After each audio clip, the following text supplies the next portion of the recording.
अगर आपका सिलेक्शन एएफएचक्यू में होता है यानी कि आर्म्ड फोर्सेस हेडक्वार्टर्स में एज एन एएसओ, आपके पास में जीवन में एक ऐसा मौका आएगा जहां पे मैं ये कह सकता हूं कि बिना आर्मी ज्वाइन किए आर्मी वाली सुविधाएं आपको मिल सकती है। सिविल की जॉब करते हुए भी कैंटीन की फैसिलिटी अगर कोई जॉब दे सकती है तो वो यही है। जब भी आप किसी को अपना कार्ड दिखाओगे ना, आई कार्ड, तो आई कार्ड पे पता है क्या लिखा होगा? रक्षा मंत्रालय। तो लगभग 85,000 मिलती है, कट पिट के आपको 75,000 से ऊपर इन हैंड सैलरी स्टार्टिंग में मिल जाती है। असिस्टेंट सेक्शन ऑफिसर, और कहां का असिस्टेंट सेक्शन ऑफिसर की बात हम कर रहे हैं आज? एएफएचक्यू। एएफएचक्यू क्या होता है मेरे भाई? Armed forces headquarters. एक चीज ध्यान रखेंगे, हेडक्वार्टर्स पढ़ा जाता है हमेशा, कभी भी हेडक्वार्टर नहीं पढ़ा जाता है, ठीक है? हेडक्वार्टर्स रक्षा मंत्रालय के अंतर्गत आता है। रक्षा मंत्रालय यानी कि डिफेंस मिनिस्ट्री। देखो भाई, आप जानते हैं कि भारत में डिफेंस सिस्टम लगभग 3 तरीके से मेनली काम करता है। आपकी एक तो जो आर्मी है, उसके बाद में आपकी जो नेवी है और एयरफोर्स है, और ये तीनों के तीनों अंतर्गत आते हैं आर्म्ड फोर्सेस हेडक्वार्टर्स के। यानी कि जहां पे आर्मी का, जहां पे नेवी का, जहां पे एयरफोर्स का, और इसके अलावा जो छोटे मोटे हमारे बल हैं, जैसे हमारी जितनी पैरामिलिट्री हैं, इन सब का भी जहां से रिलेशन रहता है। असली बात कहें तो रक्षा मंत्रालय की जब हम बात करते हैं, यानी कि आपका वो हेडक्वार्टर जहां से आपके देश की सारी सिक्योरिटी चल रही है, उसी को बेसिकली आप रिप्रेजेंट कर सकते हैं एएफएचक्यू में जाके। अगर आपका सिलेक्शन एएफएचक्यू में होता है यानी कि आर्म्ड फोर्सेस हेडक्वार्टर्स में एज एन एएसओ, आपके पास में जीवन में एक ऐसा मौका आएगा जहां पे मैं ये कह सकता हूं कि बिना आर्मी ज्वाइन किए आर्मी वाली सुविधाएं आपको मिल सकती हैं। आप अपने आप में ये भी गर्व थोड़ा सा फील कर सकते हैं कि आप भारतीय रक्षा मंत्रालय जो भारत का है उसका पार्ट है। इवन आप ये फील कर सकते हैं कि जो आप भारत का एक पूरा जो कहते हैं ना, जो सिक्योरिटी सिस्टम है, आप उसका पार्ट है। आप जाके बॉर्डर पे लड़ नहीं रहे हैं, लेकिन ऑफिस में ही सही, लेकिन आप जिस ऑफिस में बैठे हैं उसमें भारतीय सेना के बड़े बड़े ऑफिसर्स बैठते हैं, आप उस ऑफिस में बैठे हैं। तो एक बहुत अच्छा मौका है। अगर आप लोगों की इंटरेस्ट ऐसा है कि आर्मी वगैरह जैसी चीजें आपके मन में है, खून में बसी हैं, लेकिन आप ये भी नहीं चाहते कि आपको बॉर्डर पे जाके नौकरी करनी पड़े, आप ये चाहते हैं कि परिवार के साथ रहना है और वो वाला फील भी आपको लेना है कि रक्षा मंत्रालय का पार्ट है, तो आपके लिए ये नौकरी अच्छी है। इस नौकरी के क्या क्या पॉइंट्स हैं, क्या क्या पॉजिटिव पॉइंट्स हैं, क्या क्या नेगेटिव्स हैं, सब बताएंगे। अब सबसे पहले एएसओ इन एएफएचक्यू की बात करेंगे, सैलरी, वैकेंसीज, पावर सब बताएंगे, सिलेक्शन प्रोसेस बताएंगे, जॉब हाइलाइट्स की बात करेंगे, ऑफिसेस ट्रांसफर्स की बात करेंगे, वर्क प्रोफाइल। इसका सिलेक्शन प्रोसेस 2 तरीके से हो सकता है। एक आपका एएसओ लगता है सीजीएल के थ्रू, और एसओ लगता है यूपीएससी के थ्रू, ठीक है? सो एसओ लगते हैं, वहां पे सेक्शन ऑफिसर जाया करते हैं, वो ध्यान देंगे। यहाँ पे आईएएस या आईपीएस नहीं आते हैं आपके, जनरली बाकी मिनिस्ट्रीज में आईएएस आते हैं, लेकिन यहाँ पे आईएएस नहीं होते हैं। इसीलिए जब आप वहां पे अपने मंत्रालय में जाओगे, ऑफिस में जाओगे, तो आप पाओगे कि जो आपके सीनियर्स हैं वो भी आप ही के थ्रू सेक्शन या मतलब सेक्शन ऑफिसर या असिस्टेंट सेक्शन ऑफिसर बन के गए हैं, आपके जो सीनियर्स हैं। यानी कि आपको बहुत ज्यादा ऐसा फील नहीं होगा कि यहाँ पे आईएएस आके बैठे हैं आपके सामने, जो कि बाकी मिनिस्ट्री में अक्सर करके फील हो जाता है। एक जो बड़ा गल्फ है आईएएस ए के बीच में और आपके बीच में, तो वो इतना यहाँ पे नहीं रहता है।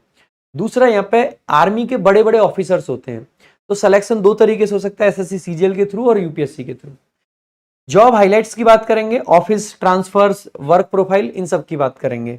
सबसे पहले शुरुआत करते हैं असिस्टेंट सेक्शन ऑफिसर, एएसओ जिसको बोलते हैं, आर्म्ड फोर्सेस हेडक्वार्टर्स यानी कि एएफएचक्यू। नॉन गैजेटेड पोस्ट है, ग्रुप बी की।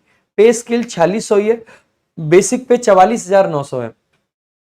ग्रॉस सैलरी की बात करें तो लगभग 85,000 मिलती है, कट पिट के आपको 75,000 से ऊपर इन हैंड सैलरी स्टार्टिंग में मिल जाती है। टीए मिलता है यानी कि ट्रांसपोर्ट अलाउंस, उसके अलावा एचआरए मिलता है, उसके अलावा डीए मिलता है, उसके अलावा बेसिक पे भी मिलता है। अच्छे इसमें सारी चीजें हैं।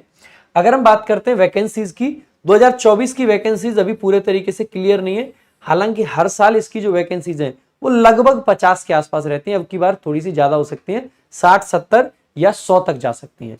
पिछले साल कितनी थी? तो 35 थी। पिछले साल कट ऑफ कितनी थी? तो 320 थी। 2022 में वैकेंसीज कितनी थी? तो 178 थी। 2022 में कट ऑफ कितनी थी? तो 329.72 इतनी कट ऑफ थी। तो कट ऑफ और वैकेंसीज अब की बार भी काफी रहेंगी, चिंता ना करें। अच्छी जॉब है। सिलेक्शन प्रोसेस वही है, 200 नंबर का प्री होगा, उसके बाद में 390 नंबर का मेंस होगा। प्री क्वालिफाइंग है, 140 150 लगभग कट ऑफ जा सकती है, ठीक है, 140 मान के चल सकते हैं। कंप्यूटर 60 नंबर का आता है, टाइपिंग 28 की स्पीड चाहिए होती है। दोनों ही चीजें कंपलसरी हैं लेकिन क्वालिफाइंग है, इनके मार्क्स नहीं जुड़ते हैं। डॉक्यूमेंट वेरिफिकेशन बिल्कुल होगी, लेकिन डिपार्टमेंट के द्वारा होगी, एसएससी के द्वारा नहीं होती है। अच्छा, ध्यान देंगे, कोई इंटरव्यू इसके लिए नहीं होता है। इसके अलावा कोई फिजिकल या मेडिकल टेस्ट नहीं होता है। ऐसा मत समझना कि आर्म्ड फोर्सेस में जा रहे हैं तो मेडिकल मुश्किल होगा या फिजिकल करा के देखेंगे ना। नौकरी सिविल की ही है, फिर कह रहा हूं, ऐसा नहीं है कि आपको आर्मी की वर्दी पहना दी जाएगी, नहीं, नौकरी सिविल की ही है। आर्म्ड फोर्सेस के हेडक्वार्टर में आपकी नौकरी है, हेडक्वार्टर में नौकरी है, हेडक्वार्टर की जॉब है, आपको फोर्स में नहीं जाना है, सिविल की जॉब है, इसीलिए मेडिकल या फिजिकल आपका मैटर नहीं करता है यहां पे भी, ठीक है, फिजिकल या मेडिकल मैटर नहीं करता है। बाकी टीयर 1 एग्जाम और उसका ये पूरा पैटर्न है जो कि आपको पता है। अगर बात करें इसके हाइलाइट्स क्या क्या है जॉब की, तो देखो डेस्क जॉब है, मतलब आर्मी के ऑफिस में जा रहे हो आप, रक्षा मंत्रालय में जा रहे हो, रक्षा मंत्रालय, डिफेंस मिनिस्ट्री, लेकिन डेस्क जॉब है, लगभग 9 to 5 ही रहती है और एकदम रिस्क फ्री जॉब है। AFHQ मतलब सुन के ये मत समझना कि कहीं मिशन पे जाना पड़ेगा या कुछ टेररिस्ट से कुछ होगा, नथिंग। सिविल की जॉब है, कोई यूनिफॉर्म नहीं है, देयर इज नो यूनिफॉर्म, ठीक है। इसके अलावा एक सबसे बढ़िया चीज है कि वीकेंड हॉलीडे है, संडे और सैटरडे दोनों ऑफ रहते हैं। इसके अलावा इजी लीव मिल जाती है, आपको छुट्टी चाहिए आराम से मिल जाएगी।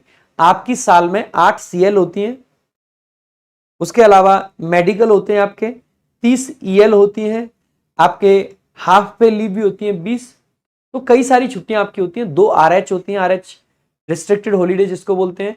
इसके अलावा जितने भी त्योहार हैं जिनकी गजेटेड हॉलीडे है वो सारे भी आपको मिलते हैं, ठीक है। इसके अलावा कैंटीन फैसिलिटी आपको मिलती है, ये बहुत बड़ा पॉइंट है। जैसे जो आर्मी वालों को कैंटीन मिलता है ना मेरे भाई, AFHQ में ASO को कैंटीन फैसिलिटी भी मिलती है। जैसे रेलवे के ASO को पास मिलता है बी में, बी AC में, ठीक है, मतलब सेकंड क्लास AC में, बी बोल रहा हूं मैं, सेकंड क्लास में सेकंड क्लास AC का पास मिलता है। यहाँ पे कैंटीन की फैसिलिटी मिलती है, कैंटीन में काफी डिस्काउंट पे चीजें मिल जाती हैं। अगर महंगे आइटम्स खरीदो, अगर आप बाइक खरीद रहे हो, कार खरीद रहे हो, बाइक में आपको 5-7 हजार रुपए का फायदा हो जाता है, कार में आपको 2-2 ढाई लाख रुपए तक का फायदा हो जाता है खरीदने में। आप साबुन, शैम्पू, घर की हर जरूरत का स्थान मतलब सामान कैंटीन से मिल जाता है। पापा आर्मी में ही थे मेरे, 24 साल जॉब करी है पापा ने, और अभी पापा साथ में ही रहते हैं, तो यहाँ से बगल में कैंटीन जाके सामान ले आते हैं। तो रेट मार्केट का और कैंटीन का बहुत बहुत अलग होता है। तो अगर आपको सिविल की जॉब करते हुए भी कैंटीन की फैसिलिटी अगर कोई जॉब दे सकती है तो वो यही है। इसके अलावा सोशल रिस्पेक्ट आपको बहुत मिलेगी मेरे भाई। क्यों मिलेगी? जब भी आप किसी को अपना कार्ड दिखाओगे ना, आई कार्ड, तो आई कार्ड पे पता है क्या लिखा होगा? रक्षा मंत्रालय। आदमी को नहीं पता है कि सिविल की जॉब कर रहा है, उसको लगेगा रक्षा मंत्रालय, डिफेंस मिनिस्ट्री, यानी कि पक्का आप कहोगे ना कि आर्म्ड फोर्सेस के हेडक्वार्टर में काम करता हूं, उसको लगेगा यार आर्मी का कोई बड़ा ऑफिसर लगता है। ज्यादातर लोग क्योंकि जानते तो है नहीं। आप ASO मत बोलना, बस आपको जस्ट ये बोलना है कि AFHQ यानी कि आर्म्ड फोर्सेस के हेडक्वार्टर में काम करते हैं। तो कैंटीन की फैसिलिटी है वो एक अलग बात है, लेकिन ये जो सोशल रिस्पेक्ट है, आप जानते ही हैं अगर सबसे ज्यादा रिस्पेक्ट आपके भी मन से किसी के लिए आती है तो अपने देश के सैनिक के लिए आती है। आज हम ओलंपिक में कितना भी अपने स्पोर्ट्समैन को चीयर कर रहे हैं, सब कर रहे हैं, लेकिन जब बात सैनिक की आती है तो पूरा देश एकजुट होकर खड़ा हो जाता है। तो वो जो है वो अलग रिस्पेक्ट है, तो आपके लिए वो रिस्पेक्ट भी मिलेगी लोगों की तरफ से। उसके अलावा क्वालिटी फैमिली टाइम आप निकाल सकते हैं, मतलब एक तरफ तो ये फायदा ले रहे हो रक्षा मंत्रालय का, दूसरा तरफ क्वालिटी फैमिली टाइम निकाल रहे हो, परिवार के साथ घूमने जाओ, फिरने जाओ, कहीं भी जाओ, मौज लो, कोई दिक्कत नहीं है, बहुत छुट्टियां हैं, बहुत टाइम है, बैलेंस्ड वर्क लाइफ होती है। उसके अलावा सिर्फ दिल्ली की पोस्टिंग है, सेना भवन में पोस्टिंग होगी, वायु भवन में पोस्टिंग होगी, नेवल हेडक्वार्टर्स में पोस्टिंग होगी। सेना भवन आपका वही आर्मी के लिए है, वायु भवन आपका एयरफोर्स का है, और नेवल हेडक्वार्टर आपका नेवी का है। सारे दिल्ली में ही है और सारे के सारे न्यू दिल्ली एरिया में है, सब वही है। जो दिल्ली असली दिल्ली है ना, आप कभी दिल्ली घूमने आएंगे, दिल्ली के आपको 2-3 रूप दिखेंगे। एक रूप आपको दिल्ली के ये दिखेंगे, आजादपुर, झड़ौदा, बुराड़ी, ठीक है, संगम विहार, ये सब, और एक रूप दिल्ली का है नई दिल्ली वाला एरिया, वो है असली दिल्ली। तो वो दिल्ली वाली जो पोस्टिंग है वही मिलेगी आपको। तो क्वालिटी जगह पे पोस्टिंग मिलती है, पोस्टिंग बहुत अच्छी है, ठीक है। क्वालिटी फैमिली टाइम निकाल सकते हैं। अच्छा, इसके अलावा अगर आपको आगे की तैयारी करनी है, मान लीजिए यूपीएससी आप क्लियर करना चाहते हैं, या आप किसी और एग्जाम की तैयारी करना चाहते हैं, या आप इन्फ्लुएंसर बनना चाहते हैं, कुछ भी करना चाहते हैं, आपको टाइम बहुत मिलेगा। वर्कलोड जीरो है, जीरो, बिल्कुल वर्कलोड नहीं है। सीएसएस में भी काफी वर्कलोड है, एमईए में भी काफी वर्कलोड है। इसमें एएसओ के हिसाब से देखें तो सबसे कम वर्कलोड अगर किसी जॉब में है तो इसी में, ठीक है। इसके अलावा वर्क जो है थोड़ा सा क्या है, क्लैरिकल है, तो थोड़ा सा बोरिंग हो जाता है, तो स्लाइटली बोरिंग कह सकते हैं, क्योंकि एक ही तरीके का काम है, कुछ एडवेंचरस काम नहीं है। आर्मी के हेडक्वार्टर में होते हुए भी एडवेंचर नहीं है आपकी लाइफ में। लिटिल चांस ऑफ करप्शन है। अब आप इसको खुद से देख लेना कि आपको इसको पॉजिटिव में रखना है या नेगेटिव में। करप्शन नहीं कर पाओगे, ये पक्का है। नेगेटिव में मानो तो नेगेटिव में मान सकते हो, पॉजिटिव में मानो तो पॉजिटिव में। मैं पॉजिटिव में मानता हूं, अगर करप्शन का चांस नहीं होगा तो करोगे नहीं। अगर करप्शन करोगे नहीं मतलब मन में आएगी नहीं कभी इच्छा नहीं आएगी, तो मेहनत से कमाने का जज्बा रखोगे। अगर करप्शन एक बार मन में आ गया तो मेहनत करने का मन हट जाएगा, कभी जीवन में ढंग से मेहनत नहीं कर पाओगे। आज हम मेहनत करते हैं, पता है क्यों? क्योंकि हमें पता है हमारी लाइन में करप्शन है ही नहीं। हम करप्शन कहाँ करेंगे? मेहनत से भाई, रात को 12-12 बजे तक पढ़ाएंगे।